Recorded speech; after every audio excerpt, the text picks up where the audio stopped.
Soka Vitre, le spécialiste de la menuiserie en aluminium, des volets roulants, des vitres et des rideaux métalliques. Tinella.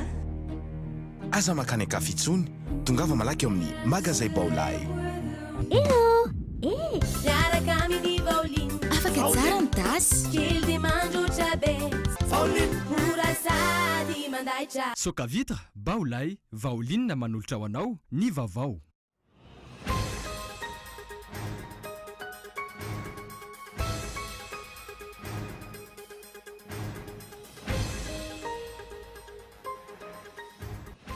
Fividianana tefimaika no ataon'ity taona ity, tsy mbola mazava ny famohan'ny vidim-pitondrana mamaritra ny isan'ireo mpanolotsaina iray lisitra amin'ny be ny tanàna irotsaka hovidiana, nahazo tombon-dahany kosa ny HVM hoy ny mapara.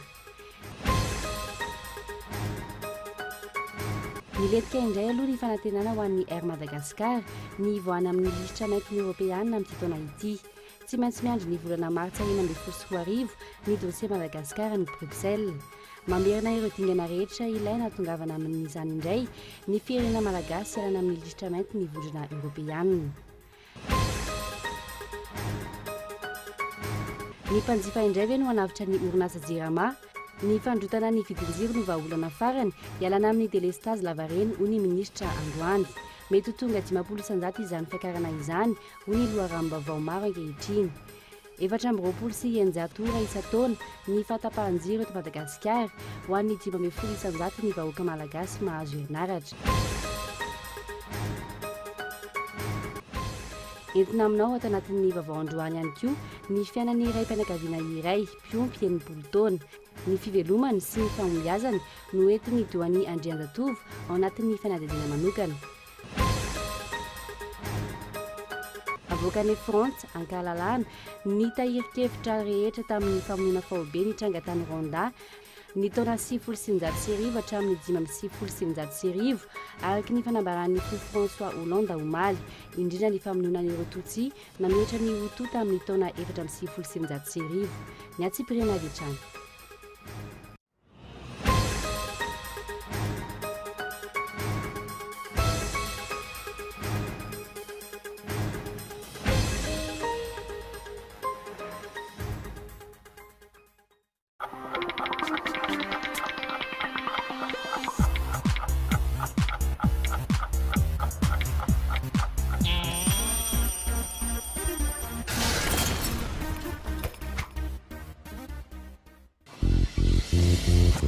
Efa ela no nitadiavako shampoing azo antoka sy tsy manimba ny volo. Shampoing tena mety aminy ary manamanitra azy sady maty ampiasa matetika e. Zany no natonga anay nifidy ny shampoing Vao.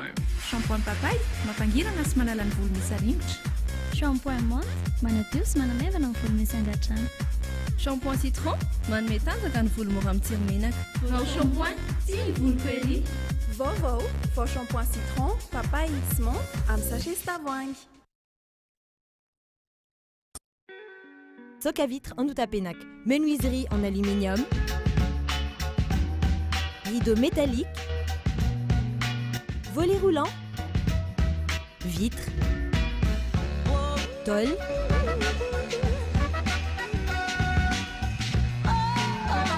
Soka Vitre en Outapenac, 020 22 682 28, 033 11 256 63, Soka Vitre en Outapenac, très sincèrement à votre service. Des nouvelles gammes de produits débarquent chez Baolay, où l'on en prend plein les yeux avec un très bon rapport qualité-prix. Smart TV Ultratech correspondront mieux à vos besoins et à votre budget.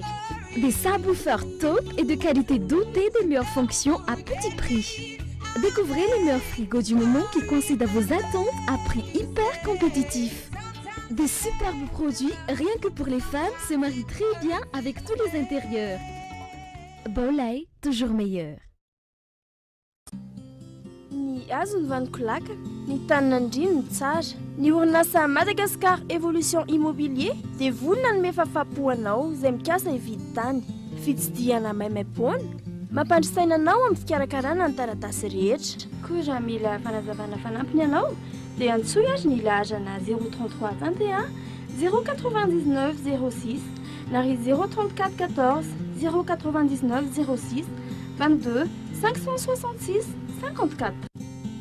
Madagascar Évolution Immobilier, un avenir sûr, investir, bâtir pour le futur.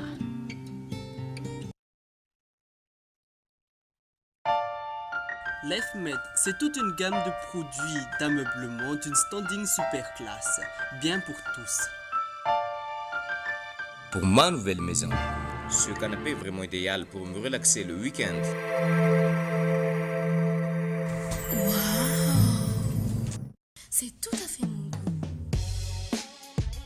Non seulement c'est décoratif, en plus, je vais pouvoir préparer mes petits déjeuners pour toute ma famille.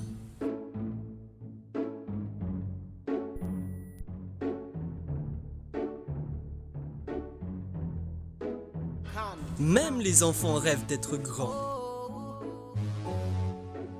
L'EFMED, à nous ça. Bon ben je vais partir là. Hein. Ok. C'est bon là? Ouais. Pas de bisous? Non, ça va. Rejoignez Annick Beauté, spécialiste en coloration, coiffure d'événements, tissage, coiffure pour hommes, pack mariage. Oh, pas de bisous? Non, ça ira. Voulez-vous être une femme sublime, attrayante et sûre de vous? Mon secret, Annick Beauté. N'hésitez plus, affirmez votre personnalité chez Annick Beauté.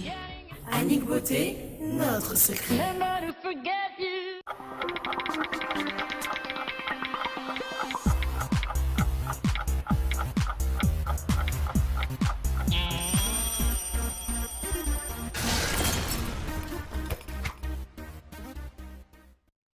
Ny fotoanany fampalambaovao eto amin'ny fahitalavitra KOLO TV miarahaba tombo kilasy somoko vavy manasana ho ary anaraka izany hatramin'ny farany.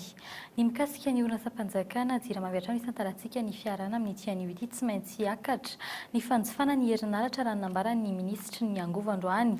Io no isan'ny vahaolana iarana amin'ny délestage tsy mbola ofisiala nefa izany hatreto ary mbola viana ny fanatanterahana izany fanadihadiana. Amin'ny ankapobeny araka ny tarehimarika farany 420 ora isan-taona ny fahatapahan-jiro eto Madagasikara ho an'ny 520 ny vahoaka malagasy mahazo herinaratra. Izany hoe 420 andro no maizina ny mponina ao anatin'ny herintaona. Raha ataon'ny kajy adiny 7 isan'andro io fahatapahana io ary ny 770 miseho izany mandritra ny taona. Hiakatra ny vidin-jiro tsy mbola vonina hiatrika izany ny mpanjifa. Tena mety aloha dia tsy miakatra fa tsy hoe miakatra firisan-jato akory ary. Izao nefa lafo e. Raha ny eritreritray aloha amin'izao mbola anatin'ny ity krizy izao tokony mbola tsy hampiakatra mihitsy izy. Tokony misy samy fanjakana ihany aloha dia mety kely aloha manavitra an'ilay raha misy tokony any amin'ny 5% aloha ny eritreritry tsy atao ambony be zany. Tsotra ny fanazavan'ny minisitra Horace Kassia androany, tsy mbola ofisialy ny fiakaran'ny vidin-jiro saingy io no isan'ny vahaolana ialana amin'ny délestage. Mbola mandinika tsy mitady hevitra hafa ankehitriny ny ministera ialana amin'izany. Mibaby faty antoka 292 ariary ny jirama isaky ny kilowattheure zay vokariny sy amidiny. Izy ao nanentsina an'izay banga zay. Misy lalana anankiroa araky ny fahitako azy. Na ny fanjakana ny manentsina ny banga ohatra ny nataony hatramin'izay na mba mandray anjara ny mpanjifa. Ny fampiakarana ny vidin'ny herinaratra dia fomba ray hialana amin'ny délestage. Fa raha ohatra ka azontsika atao tsara mihitsy mijanona amin'ny toe-javatra zay iainantsika ankehitriny. Zany hoe mandray ny subvention zay zakan'ny fanjakana dia tsy ampiakarina ny vidin'ny tarifan'ny jirama fa tsy maintsy mizaka ny délestage kosa. Mahalona ny fanaovana tolobidy ho an'ny vahiny mikasika ny milina 2 an'ny jirama eny mandro seza sy volobe Toamasina. Tsy firisonany amin'ny resaka privatisation akory ny zava-misy ankehitriny. Tsy mbola nisy ny eritreritra ny privatiser ny jirama zany. Fa ny resaka mandeha dia manodidina ny centrale ny mandro seza, centrale thermique izy io au fioul, sy ny centrale ny volobe zay centrale hydroélectrique.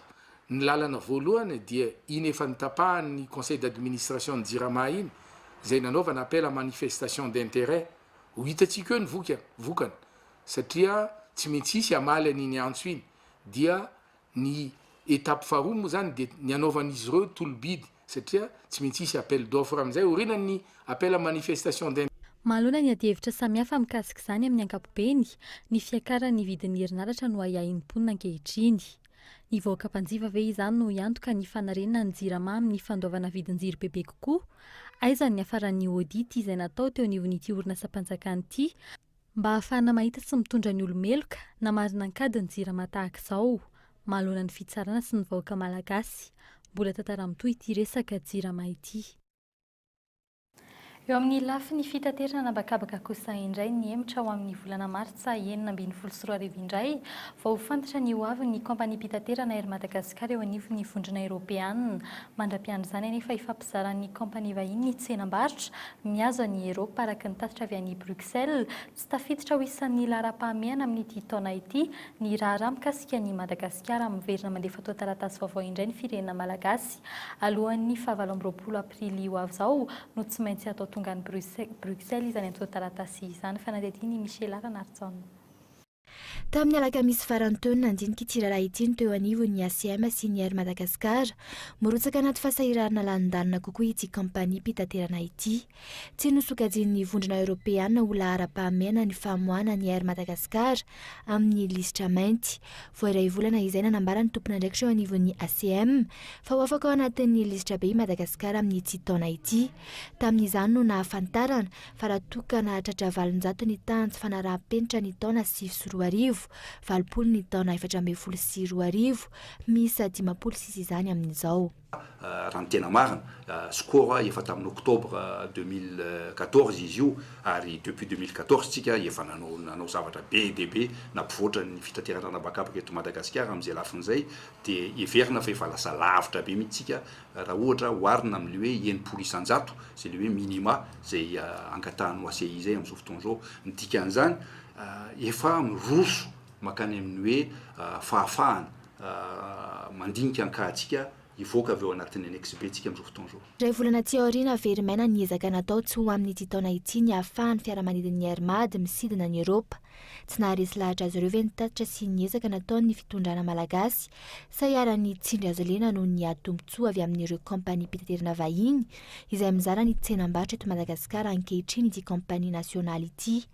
Mety ho isan'ny antony ity tsy fahombiazana ity ihany koa ve ny resaka fanodikodinam-bola sy ny fangoronan-karena ary ny ambara fa laza ratsy n'ireo mpitantana sasany eo anivony ity kompani mpitaterana ity eo amin'ny sehatra iraisam-pirenena ka anton'izao fikatsoana izao. Raha ny fanazavana ireo teknisianina malagasy efa vita avokoa ny fanarenana ny fipetrahana teknika izay nahitana tsy tomombanana hatramin'izay saingy tsy fahampin'ny olona izay tsy mifanaraka amin'ny drafitra apetraky ny OACI miteraka izao fanakanana izao indray. Ny 27 ny volana aprily ho avy izao indray no andefa antota-taratasy any Bruxelles ireo tompona andraikitra. Ny volana marsa 2024 arak'izany vao hisy ny tsirim-panantenana kely indray hoe ivoaka sa tsy ivoaka ny lisitra be Madagasikara. Fotoana isin'ny fitsirihana mivantana manaraka mametra-panontaniana ireo mpanara-baovao tsotra mety tsy ho isan'ny lahara-pahamehana tamin'ireo fivezivezena maro nataon'ny filoham-pirenena tany Eropa ireny ve ny raharaha ery Madagasikara sa no resahana ihany fa tsy afa-manoatra ireo manam-pahefana malagasy. Vokatry ity fijanonana ao amin'ny lisitra be ity jerem-potsiny indray aloha izany ny fidirany fa tsy antoka 30 tapitrisa euro an'ny ary Madagasikara manomboka izao hatramin'ny aprily 2024. Mbola amin'izay pejy ny toe-karen'izay hatrany raika amin'ny fitopolo sy 707 sy $1 tapitrisa $. Io ny vola ilaina amin'ny fandrafetana ny PND na ny drafitra nasionaly ho amin'ny fampandrosoana. Tsy mbola nasa matsimboly io drafitra io hatreto. Etsy ankilan'izay iray volana sy tapany izay ny lasa taorian'ny fanomezan'ny praiminisitra zatoandro ho an'ny ministera tsirairay tsy maintsy isin'ireo maniman aorian'ny feptaona voalaza rehefa tsy mahafapo ny ministra ho ny praiminisitra Jean Ravelinarivo androany. Isy indray ve ny ireo maniman izay ny fantaniana tsy mbola nahazombaly ny hatreto taorian'ny fanomezan'ny praiminisitra zatoandro an'ireo ministera tsirairay. Ray volana sy 13 andro katrika izay hatreto aloha tsy misy antony tokony anaovanareo maniman saingy hotony izany aorian'ny zatoandro raha misy ny tsy mahafapo. Hoy izy ianareo hoe isy ny ireo maniman sa tsy isy. Inona moa no mahamaika antsika hanao an'izany ary na tiatsika koa na tsy tiatsika ny fivoaran'ny toetra ara-pirenena dia tsy maintsy mivoatra hatrany. Io matoa natao ny zatoandro dia misy dikany.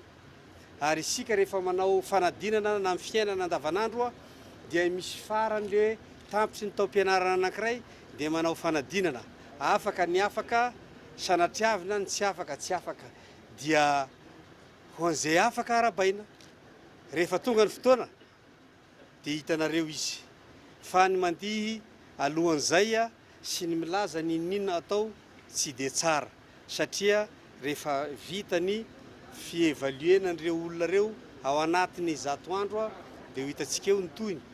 Amin'ny fahaenina amby 20 ny volana May avy izao izany vao fantatra hoe izy amin'ireo minisitra ireo no isolo fa tsy nahafa-po ny asa vitany tao anatin'ny 100 andro. Raha ny fanadinana nataonay, ireo minisitra vaovao no misongadina kokoa amin'ny zava-bita raha mitaha amin'ireo efa tao anatin'ny gouvernemanta KOLO Roger. Etsy ankilany 4 faingo raiky amin'ny 7,500 tapitrisa dolara no ilaina amin'ny fandrafetana ny drafi-panjakana momba ny fampandrosoana na ny PND raha ny fantatra hatreto tsy mbola misy famatsim-bolo tetika io. 10 amin'ny ankabeny ny tokony songadina ao anatin'io PND io raha ny fanazavana azo. Ao anatin'ny paika natao dinasa dia misy aksa 5 efa voalaza ombienibieny zay ary ao anatin'ny aksa 5 io dia ny voalohany hitantsika amin'izany hoe tany tanjalana matanjaka ametrahana ny tany tsara tantana sy ny ady amin'ny kolokolo dia hitao koa ny tokony hananantsika toe-karena ary fampandrosoana ny toe-karena sy toe-karena mipetraka amin'ny lamina ary ao amin'ny aksa fahatelo ny ahitana reny fampandrosoana ny olombelona tsirairay izay ataontsika hoe misy ny capital humain ary ao koa ny capital naturel zany rehetra zany ao anatin'ny aksa 5. Ny aiky ny Praiministra fa tsy mbola azo ny famatsim-bola ilaina amin'izany. Efa vita oro volana mahery izao ny fifampidiniana tamin'ny mpamatsy vola teny Avril. Mazava fa misalasalana hoe tsy arak'izay nolazaina hatramin'izay ny fahazotoany ny mpamatsy vola no anara-bola, ny drafitra sa mpampandrosoana no volavolain'ny gouvernemanta. Misy ve ny sakana, inona no antony? Nisokatra tamin'ny fomba ofisialy androany tetsy amin'ny CCI vato ny atrikasa fandrafetana ny plan national de développement ary tsy hifarana raha tsy ny 20 ny volana Avril ho avy izao. Raha tsy ahirina ny PND voaka amin'ny ity atrikasa ity dia hiatratra amin'ny taona 2024. Eo amin'ny pejy politika kosa indray mikasika ny fanaterana ny fifidianana tefimaika no vita amin'ity taona ity raha ny hevitry ny antoko politika lehibe eto Madagasikara tsy mbola mazava ny fitsipitalo hatreto, tsy mbola nivoaka ny didim-pitondrana mamaritra ny isan'ny mpanolontsaina iray lisitra amin'ny ben'ny tanàna Irotsaka Hovidinina. Etsaka ilanjay ihany koa ny fiakarany antobolana ny caution izay tsy maintsy alohan'ny kandida iray lisitra tsy ho takatry ny ankamaroan'ny antoko misy ankoatry ny TIM sy ny HVM izay fahita fa mifanohana amin'ny fanenjehana azona komina betsaka indrindra amin'ny fifidianana ho avy io. Herinina Rabary. Omaly vao nivoaka ny didim-pitondrana mamaritra ny caution ilaina alohan'ny kandida iray lisitra sy ny atao taratasy misy ny masitsivana amin'ny fifidianana ben'ny tanàna ho avy io. Tery nefa ny fotoana nanany kandida amenonjany atao taratasy izany ireto farany izay tsy manana fa tsy 30 andro manomboka androany. Manomboka ny fahavalony volana Avril ity zany fandatsahana ny dossier zany ka hatramin'ny fahafitony volana Mai, zany hoe mandritra ny 30 andro zany ny feptaona ahafahana mametraka ny atotataratasy filatsahako hovidina izay. Etsaka ilanjay nefa na ny isan'ny mpanolontsaina iray lisitra amin'ny kandida ben'ny tanàna azy mbola tsy nivoaka ny didy mamaritra izany. Ny prefet isaky ny faritra moaka izany didy izany nefa mbola tsy misy voatendry hatramin'izao. Raha ny feo mandeha dia misy fikasana hanao amboletra indray ny fanendreny izany amin'ny zoma ho avy izao, izany hoe mbola manjavozavo tanteraka izany. Raha raisina ohatra tsotsotra dia toy ny mpianatra anao fanadinana saingy tsy mbola fantatra ny taranja nadinana azy. Tsy ampy ny 30 andro ananan'ny kandida. Raha ny fanazavany ny sombam-bahoaka Lanto Rakotomanga. Momba ny resaka conseiller nanome izy hoe ray amreto ny isan'ny conseiller any amina commune na arakarak'ilay commune fa ny préfet ny région izay mbola ho fidina mbola ho apetraka no mamaritra manao ny arrêté fixe ny isan'ny conseiller miaraka amin'io maire izay latsaka arakaraky ny commune ray izay sarotra be mbola lava be zany tsy ho vita ao anatin'ny ray volana. Mikasika ny fandraisana anjaran'ny kandida amin'ny fanontana ny bileta tokana kosa indray dia tsikaritra fa nidangana ny saran'izany tamin'ity indray mitoraka ity. raha tsy ahivina 3 tapitrisa ariary zany ho an'ny kandida irotsaka eto Antananarivo renivohitra. Manomboka amin'ny 3 hetsy ka hatramin'ny 2 tapitrisa ariary kosa zany ho an'ny komina hafa arakaraka ny isan'ny mpanolotsaina iray lisitra amin'ny kandida. Pakiady politika ny mpitondra hanivanana ny antoko sasany noho ny resaka arabola no ambadika izany ho hiatrany ity solombavam-bahoaka ny mampara ity. Raha ohatra ka kajikajina zany, raha ohatra ka parti anankiray no andoha caution ana mère 1500 any amin'ny 15 milliards any no ho payen'io parti anankiray io. Tena ohatrany hoe angalatra ve zany? Sa tsy manam-bola ve le fitondrana dia manararoatra an'izay hoe ny olona ny vahoaka no tiany andohan'izay anaovana anatoto sasany ny fifidianana. Aloha tonga dia tsorina le izy fa rehefa voninareo anao fifidianana dia assumeo daholo ny zavatra rehetrarehetra fa azararotina ny olona. Re ihany koa fa mampivory ny kandida ny antokony fitondram-panjakana ankehitriny. Mandeha ao anatin'izany fivoriana izany ny fizarana ny quittance na ny tapakila manamarina fa efa nahalony caution ireo kandida ireo. Arak'izany, efa nahita hevitra mialoha ny alana tamin'ity daty an-tongotra kely ity ny antokony fitondram-panjakana. Fanadihadiana manokana herin'ny rabary mihazakazaka kakomina maherin'ny arivo ny HVM amin'ny fifidianana kominaly io avy io mandeha daholo ny kajikajy sy ny tetika rehetra natraran'izany. Tonga hatrany amin'ny fanaparam-pahefany ny fotony ataon'ny tompona ndraiky mpanjakana isajokajiny anerena ny olona hiditra ho mpikambana HVM fomba fanao efa hita tamin'ny andron'ny fitondrana ravalomanana saingy tsy nahomby ary tsy nanakana ny fitondrana tsy rodany ny antsiprianjaivetrany. Valpolisan-jaton'ny komina no azon'ny tima tamin'ny fitondrana ravalomanana. Natao avokoa izay fomba rehetra na ahafana natratra izany tanjona izany. Nisy teritery samihafa, nisy ihany koa ny fanaparam-pahefana sy ny fampiasana fitaovam-panjakana nentina nampandany ny kandidan'ny fitondram-panjakana. Tsy niteraka voka-tsoa teto amin'ny firenena nefa izany ary tsy nanakana ny tsy iverenan'ny krizy teto ihany koa. Taorian'ny fiara-miasan'ny tima sy ny HVM tsy karitra fa mitady anaraka izany fomba fanao izany ny fitondrana. Efa maro ny endrika nahitana izany.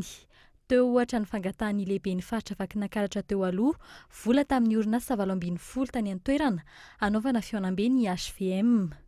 Ny fidirana antsehatra ny ben'ny tanàna amperinasa, manentana ny olona hirotsaka sy hifidy HVM mialohan'ny fotoana any amin'ny distrika sy ny faritra lavitra indrina maro samihafa any.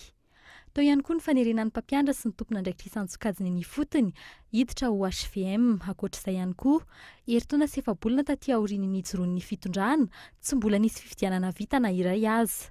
Ary mbola nisy senita izay rafitra tamin'ny tetezamita no nantsoina hikarakara ny fifidianana kominaly kanefa efa tsy ahitana taratra ny fifanajaka politika teo amin'ny firenena intsony ny mpikambana ao aminy. Izany hoe sarotra ny azona antoka fangarahara ny fikarakaran'ny fifidianana. Manampitrotraka izany ny antsoina ny filohan'ity rafitra ity ho mpikambana ao amin'ny governemanta. Fomba fanao politika efa nifandovan'ny mpitondra ny fandiby teto, saingy tsy mbola nisy ny nakalesina tamin'ny efa hita fa tsy nety. Efa hita izany tamin'ny fitondrana Ratsiraka sy ny Arema, notohizan'ny fitondrana Zafy Albert sy ny UNDD, Ravalomanana sy ny tima dia izao tohizan'ny HVM izao indray. Fa lafin'ny politika kosa no atahorana hisitranga fangalaram-bato na fraude amin'ny komina Simba Efampolo Amzato Vaovao nandritry ny fifidianana ben'ny tanàna sy mpanolotsaina ho tanterana eto amintsika ny faraky amin'ny 30 ny volana Jolay ho avy izao ny avy eo anivon'ny KMF Knoe androany. Ny fifidianana izay miteraka resabe ny anivon'ny fiarahamonina ankehitriny ny amin'ny mety tsy fahavitanjano amin'ity taona 2024 ity nilaza kosa ny filohan'ny seny teo aloha fa tsy ho tanteraka amin'ity taona avokoa araka ny nambaran'ny Prime Ministre Jean Ravelonarivo ny fifidianana rehetra rao ny fanadihadiana eto Andretsilavo. Misy 470 ireo komina vaovao eto Madagasikara. Fokotany maromaro natambatra hanome komina iray ny akamaroan'izy ireo. Izany hoe efa nisy fifidianana natao. Araka izany, tsy hisy olana ny fikarakarana ny fifidianana eny anivon'ireny komina vaovao ireny raha ny lafiny teknika no jerena hoe ny teo anivon'ny KMF Knoe na ny vaomera mahaleo tena manara-maso ny fifidianana. Lafiny politika no mety hitrangan'ny fraude na alabato hoy izy ireo. Ano nyamba mety misy an'izay le enjeu politique zay ny hoe atao zay fomba rehetra fa io mo ninona na le commune efa tranany ara mikasika an'le resaka fraude zany moa zany resaka satria bulletin tokana no ampiasaintsika ary le izy aratarika zany liste no ametrahana izy everina angamba fa rehefa samy andrainy andraikiny satria tsy petrapetrapoana ny antoko politika milatsaka. Raha tsy hivina Ny 8 aprily ka hatramin'ny 7 ny volana May ho avy izao ny fanaterana ny taratasy filatsaham-kofidiany ireo kandida. Ny 9 hatramin'ny 13 ny volana Jolay ny fotoana ny fampielezan-kevitra ary ny zoma faraka amin'ny 13 ny volana Jolay ny fifidianana kominaly manerana ny nosy. Aoriany ny voka-pifidianana ofisialy ny ben'ny tanàna sy ireo mpanolotsaina azy avy ireo vao ho fantatra ireo antsoina hoe grands électeurs hifidiny eny anivon'ny région sy ny province ary ny sénat. Izany hoe mbola isy fifidianana hafa aorian'ny fifidianana ny faraiky amin'ny 30 ny volana Jolay ho avy izao. Ny volana aprily hatramin'ny novambra ihany anefa ny voalazan'ny lalàna fa fotoana ahafahana manatanteraka fifidianana eto amintsika. Nilaza ny prime ministre lehiben'ny gouvernemanta fa tsy maintsy ho vitaina amin'ity taona 2024 ity avokoa ireo fifidianana rehetra ireo. Ho sarotra ny anatanterahana izany hoy ny filohan'ny seni teo aloha. Ny antony anankiray voalohany tena ngeza be fanontaniana mipetraka dia ny toe-bola hoe efa tena feno tanteraka tokoa ve ny toe-bola ahafahana miditra sy ahafahana manatotosa an'izany fifidianana izany. Ny zavatra anankiray faharoa dia ity toetrandro zay raha antsika mahita ity dobon-drano Madagasikara afaka natotosana fifidianana ve zao zavatra zao communal no ataontsika dia any amin'ny toerana rehetrarehetra any dobo-drano fomba ahoana ny fomba hikarakarana ny fifidianana amin'izany zavatra zany. Indrindra ny mpifidy ve tena vonona marina ny atsika n'le fifidianana eo anatrehan'ireo le trapavoazana be da be zay misy amin'izao fotoana izao ireo. Araka izany mbola sarotra ny anantena fa ho vita amin'ity taona 2024 ity ny fifidianana rehetra. Miankina amin'ny finiavana politika ananan'ny mpitondra fanjakana nefa no avy tany izany amin'ity taona ity na tsy. Lafombaovao fakosa indray taoriany ny fahamaizany ny tsena manodidina ny 10 teny Ivato ny sabotsy farany teo nanambara androany ny ben'ny tanàna ny Ivato sy ranona fa ny tsy fahavitan'ny tsena vaovao ny Ivato no antony iray mahatery ny tsena ny Ivato ankehitriny ampolo taonany no tsy niova endrika ity tsena ity raha ny fanadinana nataonay hatreto tsy mbola misy kosa ny fepetra azo raisina fa miandry ny fahavitan'ny tsena raha ny fanazavany nomen'ny ben'ny tanàna ary ny fanazavany.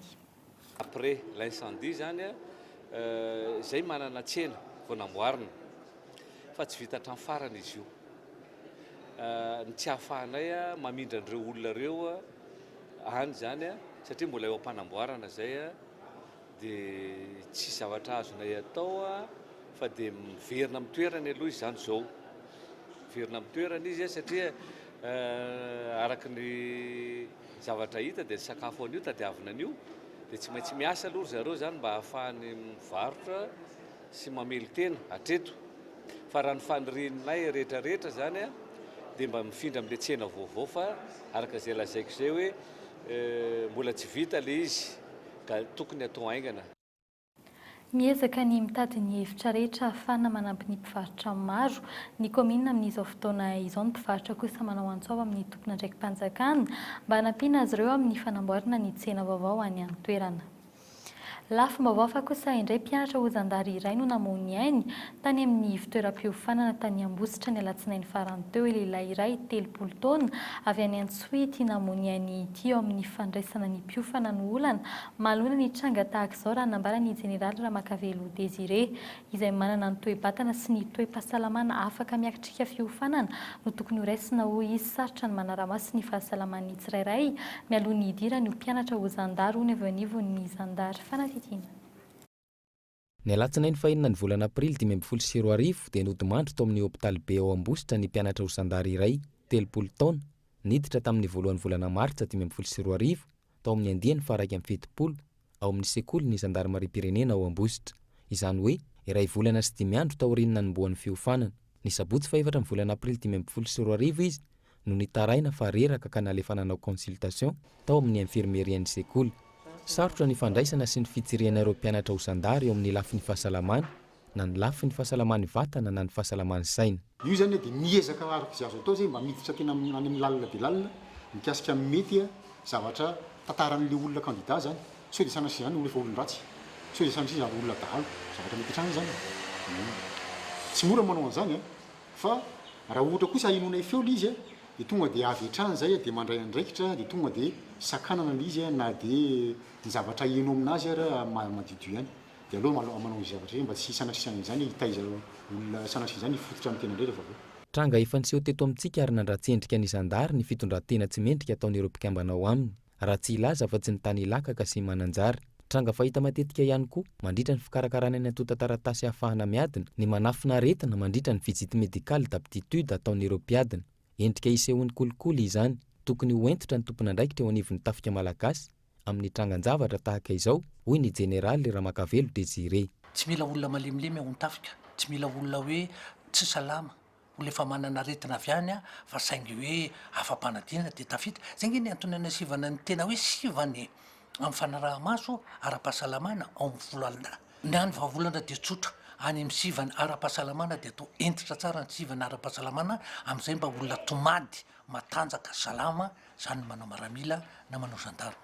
Na izany aza hoy ity jeneraly misotro ronono ity, hatrany amin'ny fanombohan'ny fifaninanana no mila jerena akaiky. Ny alatsinainy ny hariva ihany dia niala tao Ambositra ny razana ary naterina ny Bealalana, faritra Sofia, toerana misy ny fasan-drazana. Eo amin'ny tontolon'ny serasera kosa indray video arivo ny fandravonina ny volavolan-dalàna ho an'ny serasera na ny code de la communication taoriany fivoriana tao tany Antsirabe sy Mahajanga ary teny amin'ny panorama androany nafana ny ady hevitra momba ity volavolan-dalàna ity, mamitina ny zava-nisy androany mpanao gazety Fernand Avemanana, mpanao gazety avy any Lakaka saingy nanatrika izany fivoriam-be tetsy amin'ny panorama izany. Ia, raha ny zava-nisy tetỳ amin'ny panorama zany hoe ny atelier ny validation ny code de la communication ny anio zao vao tapitra moa zany ny atelier tetỳ an-toerana. Ny zavatra fantatra farany zany tapaka teo fa dia ho atsangana ny ANRCM ao anatin'ny telo volana rehefa zany hoe lany zany hoe avy eny anivon'ny ACC ity atelier ity volavolan-dalàna mikasika ny serasera ity eto Madagasikara zany dia naizana zany nefany mbola andalo conseil de gouvernement amin'ny 14 avril ho avy zao ity code de la communication ity. Ny zavatra tsikaritra fotsiny dia maro amin'ireo mpandray anjara no saika maneho hevitra hoe naninona tsy natao roa andro ity atelier ity satria karazana ohatran'ny natao maika ihany ilay atelier amin'ny ankapobeny ny amendement izay natao aloha zany dia saika nesorina avokoa rehefa atao hoe nampiaia ny mpanao gazety sy ny zany hoe ny patron de presse ho an'ireo izay tonga niasika an'izay atelier izay dia atreto aloha zany dia ho alesany amin'ny conseil de gouvernement amin'ny 14 avril ity volavola lalàny ny serasera ity. Hetsakilan'izay misy ny cellule de crise eo anivon'ny mpanao gazety sasany ankehitriny izay mijoro mitakiny hamerenana ny fandiniany ity code de la communication ity, tsy pahany ity cellule de crise ity ny fankataovana izany ary takiny hamerenana ny fandiniana ifotony sy ny fakana ny hevitry ny mpanao gazety matianina tsy akanavaka. Namafisiny fa tsy noraisina ny sosikevitra natolotry ny mpanao gazety matianina tamin'ny famolavolana izany, toy ihany koa sosikevitra avy amin'ny orinasa gazety mivondrona ao amin'ny GEPIM-na ny groupement des éditeurs de presse d'information multimédia de Madagascar. Raha ny tanterany gazety mpiseho isan'andro androany, mpanao gazety avy amin'ny hainao anjerim-panjakana no mandrafitra ny maro anisa tamin'ny famolavolana iny lalàna olan'iny amin'ny serasera iny. Andrasana ny mety ho fivoarany vaovao iny amin'ny panorama ao amin'ny tian'io ity. Fa eo amin'ny pejiny sosialy kosa indray tafakatra hatrany amin'ny 1,700 tapitrisa ariary ny trosan'ny Samva, vola tokony aloha amin'ny tompon'ny fiara mpandroaka fako sy mpandrara-pamatsisolika. Io no isan'ny asagoavana miandry ny talen'ny Samva Vaovao izay nandray ny andraikiny tamin'ny fomba ofisialy androany teny ampasapito ny Verinantombo ny fangongon'ny fakitra anatin'ny tapabolana olana rabolana lazaina fa antonjany tsy nametraka fanampy sy fepitaona ahafahan'ny fako marobe kosa ny tale vaovao. Ary ny fanadidiny Oliva Antriniala. Azo antoka fa ho avy tsy ela ny famatsiana ho an'ny Samva araka ny fanazavan'ny tale jeneraly teo aloha Roirasoa Maromaka. Raha manodidina ny 1,20 tapitrisa ariary ny vola eo am-pelantanan'ny Samva amin'izao fotoana izao, 7,20 tapitrisa ariary no natokana ho an'ity rafitra miandraikitra ny fako eto Antananarivo ity nandritra ny volana Mars. Vola izay tsy mbola eo am-pelantanan'ny tompon'andraikitra ankehitriny. Hiakatra hatramin'ny 700 tapitrisa ariary izany ao anatin'ny 4 ka hatramin'ny 9 bolana manaraka. Tokony tsy hanana olana intsony ny Samva amin'ny fandrovana fako eto Andrenivohitra araka ny fanazavany. Tokony tsy hanana olana intsony ny Samva amin'ny fandrovana fako eto Antananarivo satria efa ao ny vola. mandeha isam-bolana io a itombo mbola mihoatra n'io raha tamin'ny heritaona amin'ny volana mars ohatr'izao teo amin'ny 30 millions d'ariary teo eo amin'ity nefa 289 millions ariary dikan'izay a itombo mibetsaka io tokony tsy anana an'izay a fandaminan-draha rasy izy ny tokony atao amin'ny ankapobeny trosa 441 millions reto a dia mba mangataka mba anefanao azy mba ataona lara-pahamena. Mbola manjavozavo kosa ny fandarana n'asan'ny tale jeneraly vaovao raha tsy mba zafy Serge tsy mbola misy fanambo mazava natolony hatreto. Ny fifampiresahana amin'ny mpiara-miasa ao amin'ny samivalo no lara-pahamehana aminy vao irosy amin'ny tena asa. Tsy mbola azo nyantoka ihany koa ny ahefana ireo trosa fa miankina amin'ny fitantanana izany. Misy entité maro ao a mamoaka an'izany volo zany. Misy ny fiara-miasa mandeha io. Za tsy teny aminao hoe ampy io volo io. Mety ampy, mety tsy ampy satria arakaraka ny charge hita mbola hitako eo zany ahoana ny fandehany. Fa kosany a ny fitatahana tsara tatana aro apetrako izay a no ahafahantsika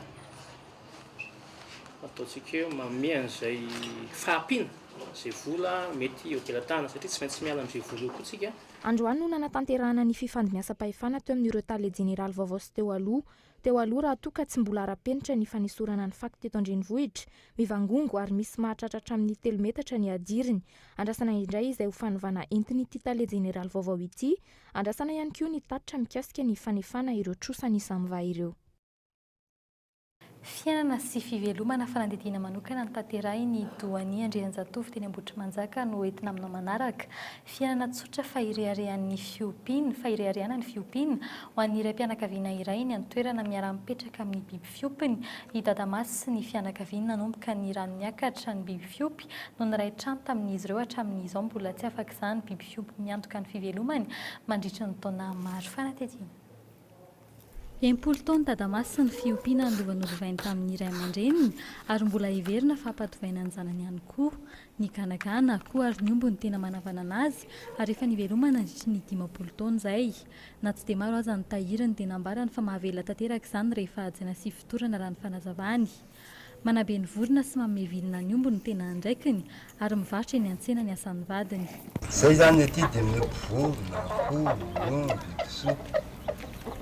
Zany no fiompiana atika. Kely ohatrany atao kilalo zany hoe ohatra hoe eo amin'ny 5 fitambarana zany 5 eo amin'ny 70 zany fitambarana. Dia mety mahavelona ihany ve ilay fiompiana sa ahoana ny fahitanareo anazy? Efa le zany efa nentinay hatramin'izay nentin'ny zazanay dia ohatrany hoe mba tsy hita zay hoe mahavelona fa zany hoe zara raha mahavelona amin'ny masonkareny. Hatramin'ny akaran'ny rano farany taona nampiovany fiainany tahaka izany. Tsy fiarotanay nefa izany raha ny fanazavany.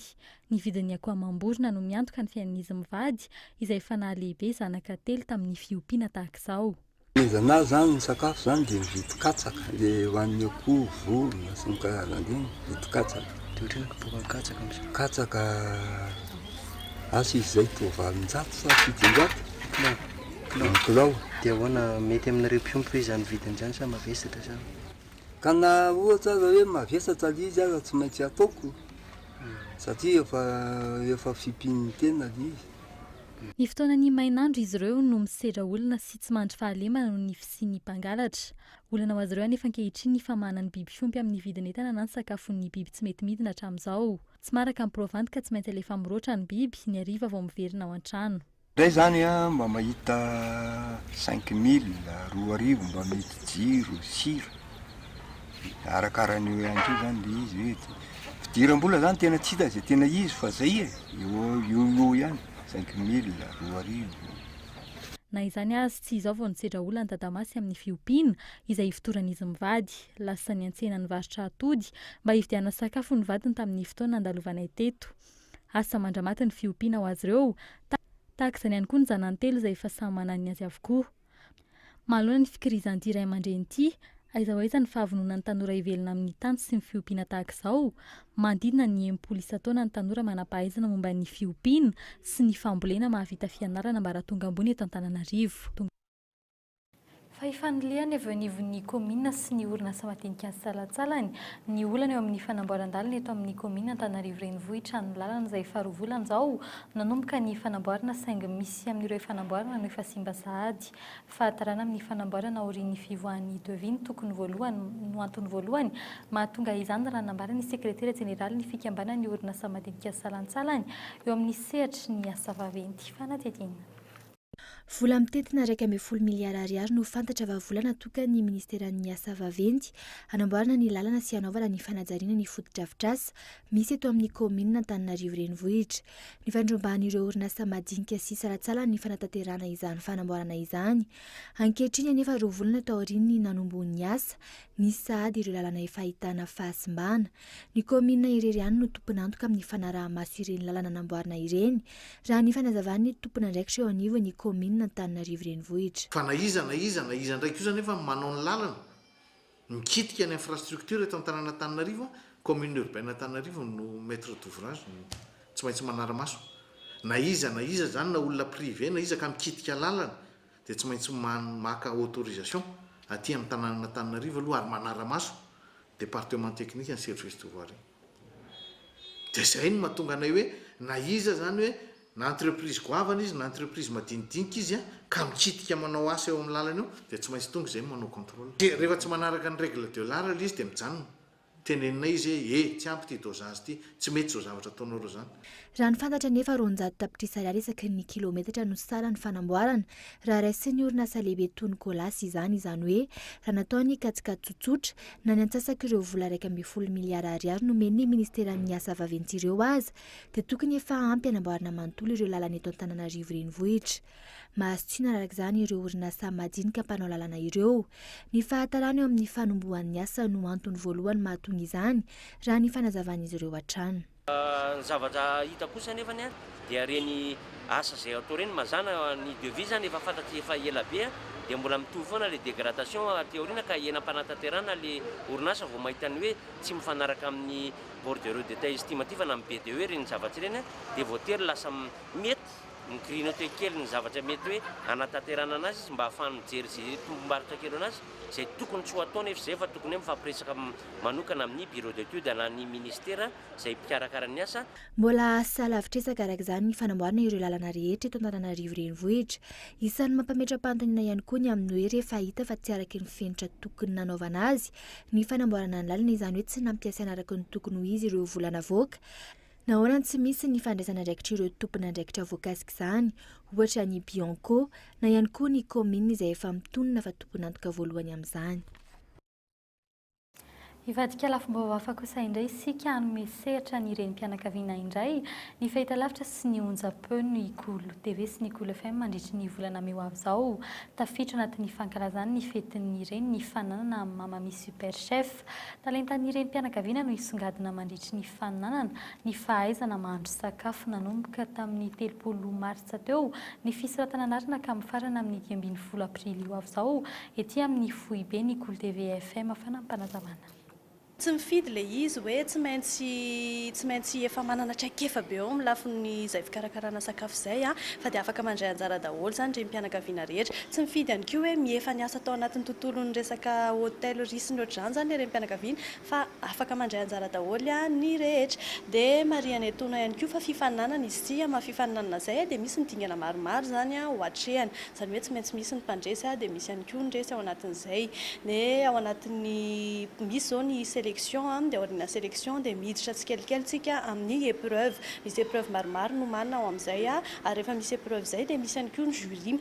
Io jury io dia chef cuisinier zany hoe olona efa manana traikefa zany eo amin'ny lafiny fikarakarana sakafo dia izy no nao jury atao anatin'ity mamami super chef 2015 ity. Eo amin'ny maresaka avy any ivelany kosa avoaka ny Frantsa ankalalana ny tahirin-kevitra rehetra tamin'ny famonoana fahobentranga tany Rwanda ny taona 1700 hatramin'ny taona 1700 raha nambaran'ny filoha frantsay François Hollande omaly indrindra fa ny famonoana ireo tutisa nanohitra ny Hutu tamin'ny taona 1700. Fanadina eo amin'ny sarin'ny France 24. Fenora Kembropolo taona ny nisin'ny famonoana faobe tany Rwanda nokatra ny tahiry rehetra mikasy ity raharaha ity Frantsa araka ny nambaran'ny filoha François Hollande nanao sonizany omaly ny sekretera jeneraly eo amin'ny lapam-panjakana Élysée miaraka tamin'ny minisitra teo aloha sy ny tompony andraikitra mitahiry ny tahirin-kevitra nandritra ny fitondran'ny filoha François Mitterrand. Naritra 5 taona ny hetsika tany Rwanda nanomboka tamin'ny taona 1970 hatramin'ny taona 1990. Anomboka eto angarara ny tantara sy ny antony famonoana faobe tranga tany an-toerana. Teny anivon'ny sampandra-panjakana ny Masovo ny avy amin'ny tafika no nanangona ny tahirin-kevitra rehetra ary manomboka eto afaka mahazo izany ankalalana ireo mpanao fikarohana sy ny fikambanana ny arambona ohatra ny filoha Frantsay. Anampy izany tahiry any amin'ny antenimieram-pirenena Frantsay ny ministeran'ny raharaham-bahiny ary ny Quai d'Orsay. Raha tsy ivona olona 7 hetsy ny maty tany atsimon'ny Rwanda no vonoana faobe ireo toetra hita amin'izany. Ambara fananoana ny to tamin'ny fotoana io Frantsa ary isan'ny anameloan'ny filoha Rwandais Paul Kagame ankehitriny. Tamin'ny fotoana io ihany koa no namonoana ny filoham-pirenena Rwandais Juvenal Habyarimana tamin'ny fitifirana tamin'ny fiaramanidina nitondro azy. Raha ny hevitry ny mpandalina vahiny mikasika ity fanapa-kevitra niraisan'ny Frantsa ity, tsy ampy afaka ilazana ny marina rehetra ny tahiry-omen'ny Frantsa, manana ny azy manokana ihany koa ny fitsarana iraisam-pirenena na ny Cour pénale internationale. Ny filoha Paul Kagame izay efa nilaza fa tsy afaka ny hanome lesona ny firenena avy any ivelany mikasika ny mety ho fantsiana ao amin'ny lalam-panorenana ankehitriny. Izy izay isan'ireo kandida amin'ny fifidianana filoham-pirenena ho amin'ny taona 2017 izao any Rwanda. Fifidianana kominaly tsy mbola nivoaka hatreto ny didim-pitondrana mamaritra ny isan'ny mpanolontsaina iray lisitra amin'ny ben'ny tanàna Irotsaka Ovidiana Itsakilanjay ihany koa ny fiakarany anto-bolana ny caution izay tsy maintsy alohan'ny kandida iray lisitra. Fa niemotra ao amin'ny volana martsa 2024 indray vao fantatra na ho afaka amin'ny lisitra mainty ny vondrona Europeana ny kompania pitaterina ery Madagasikara sy ny ACM na tsia. Fa tsy mbola ofisialy kosa ny fiakaran'ny vidin-jiro saingy io no isan'ny vahaolana ialana amin'ny délestage raha ny fanazavana noentin'ny ministra Horace Cassien androany ary farany. Mpianatra hozandary iray 30 taona avy any Antsohihy no namony ainy tany amin'ny fitoeram-piofanana tany Ambositra ny alatsinainy farany teo. Dia izay ihany koa noentina mamarina ny fampahalalam-baovao tamin'ny ity anio ity metraka ny veloma ao amin'ny rampitso indray veloma tompoko.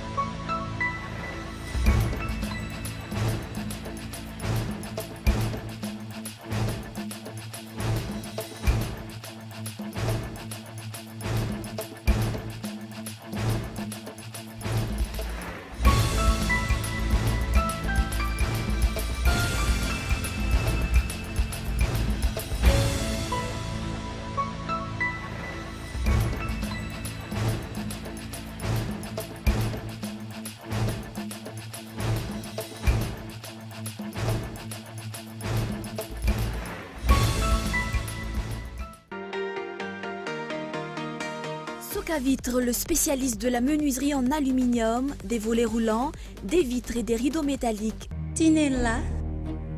Aza makany akafitsony, tongava malaky amin'ny magazay Baolay. Hello. Afaka tsara ny tasy. Ny fahapalalamba vao dia niarahanao tamin'ny Soka Vitre, Baolay, Vaolina.